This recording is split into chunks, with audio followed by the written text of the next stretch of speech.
Assalamualaikum warahmatullahi wabarakatuh. Selamat pagi, salam sejahtera untuk kita semua. Yang saya banggakan siswa-siswi SMP Al-Hikmah Kawanganten, khususnya untuk kelas 8. Pada kesempatan hari ini, saya sedikit akan membahas tentang materi di semester 2, bab 3, materinya adalah perdagangan antar daerah atau antar pulau dan kegiatan perdagangan antar negara. Jadi, Indonesia adalah negara yang kaya akan sumber daya alam. Namun, tiap-tiap daerah memiliki potensi sumber daya alam yang berbeda-beda. Dikarenakan apa? Adanya perbedaan letak geografis, letak iklim, maupun kesuburan tanah. Adanya perbedaan-perbedaan sumber daya alam ini membuat daerah tidak bisa memenuhi kebutuhan sendiri. Sehingga apa? Mendorong terjadinya kegiatan perdagangan antar daerah atau antar pulau di Indonesia.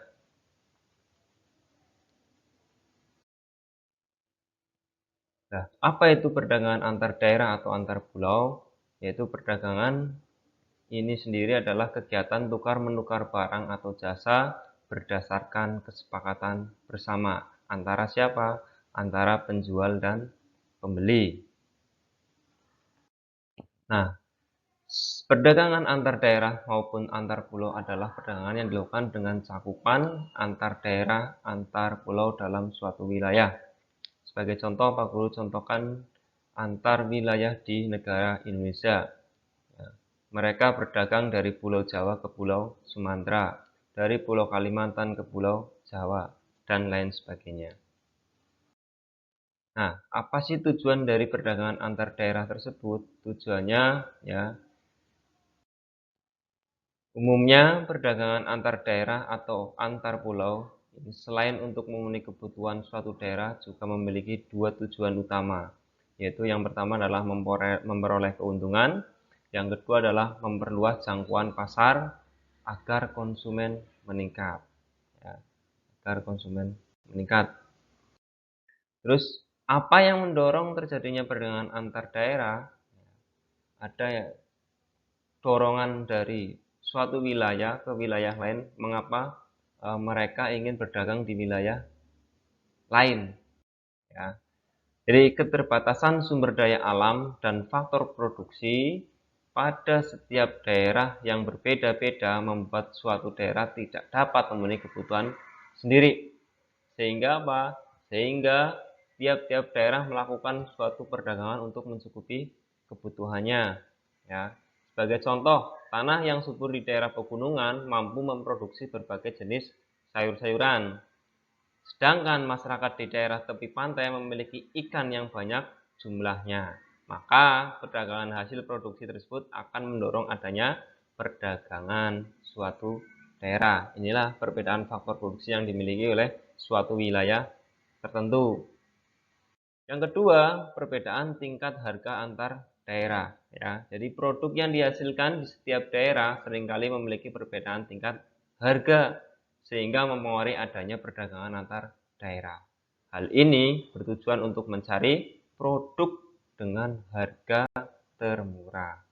Selain itu, masyarakat sebagai pelaku ekonomi akan mendapatkan manfaat dari adanya perdagangan ini. Antara lain adalah menyediakan alternatif alat pemuas kebutuhan bagi konsumen, masyarakat dapat menikmati produk, terus kebutuhan suatu daerah juga dapat tercukupi, meningkatnya kebutuhan produktivitas, dan perdagangan antar daerah menyebabkan jangkauan pasar yang luas. Permintaan dan penawaran akan meningkat pula mengikuti dengan peningkatan jumlah konsumen di daerah jangkauan pasar.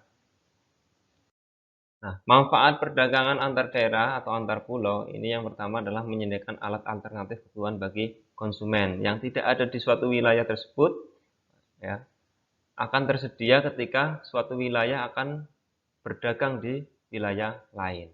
Meningkatkan produktivitas, terus menambah lapangan pekerjaan bagi mereka di suatu wilayah terdampak. Nah, kegiatan yang berikutnya adalah kegiatan antar negara atau perdagangan antar negara.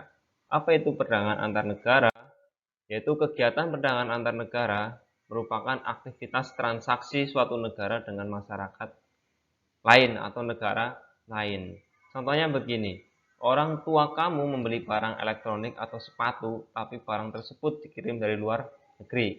Sehingga contoh misalkan dari Singapura. Nah, itu contoh kegiatan perdagangan antar negara. Nah, aktivitas perdagangan tersebut bisa dibedakan jadi dua, yaitu ekspor dan impor. Nah, ekspor itu sendiri adalah merupakan kegiatan menjual barang atau jasa ke luar negeri. Pelaku kegiatannya, ya, namanya adalah eksportir. Tujuan apa? Tujuan mereka mengekspor atau suatu negara mengekspor barang atau jasa ialah untuk memperoleh keuntungan.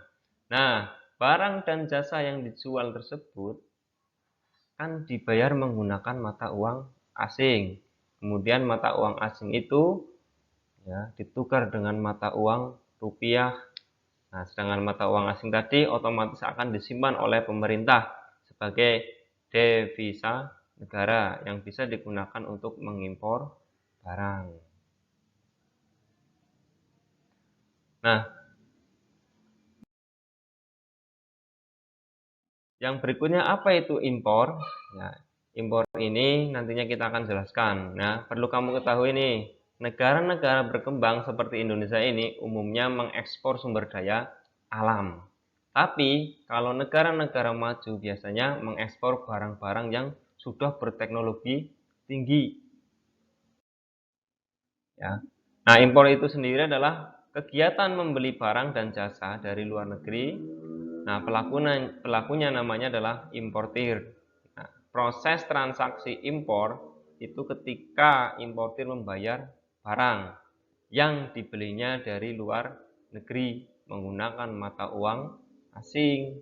Nah, kalau dari contoh yang membeli barang dari luar negeri tadi, berarti tukar dulu rupiah ke mata uang negara.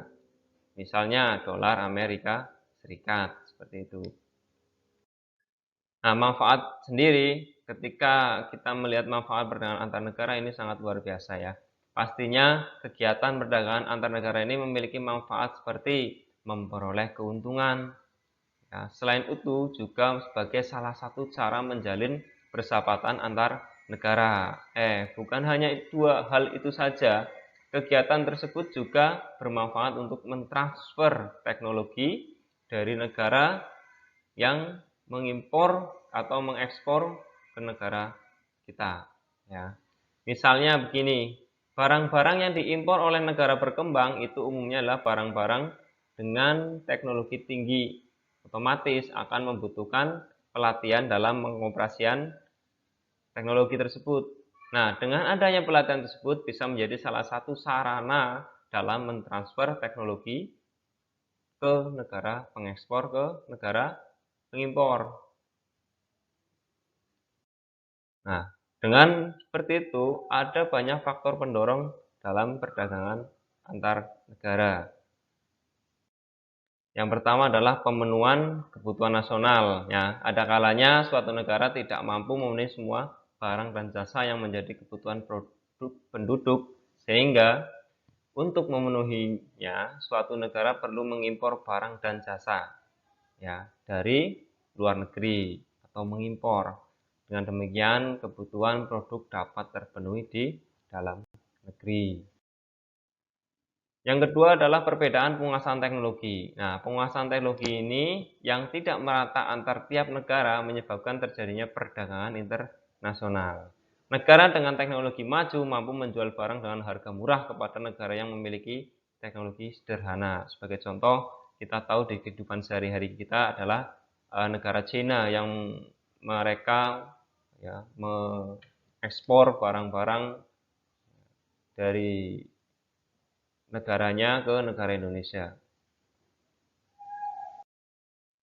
Yang ketiga adalah perbedaan selera. Nah, setiap negara dalam memproduksi barang-barang kemungkinan mempunyai kesamaan. Meski demikian, setiap negara mempunyai selera yang berbeda-beda. Hal inilah yang mendorong namanya kegiatan antar negara. Terima kasih, itu saja dari saya, semoga bermanfaat. Wassalamualaikum warahmatullahi wabarakatuh.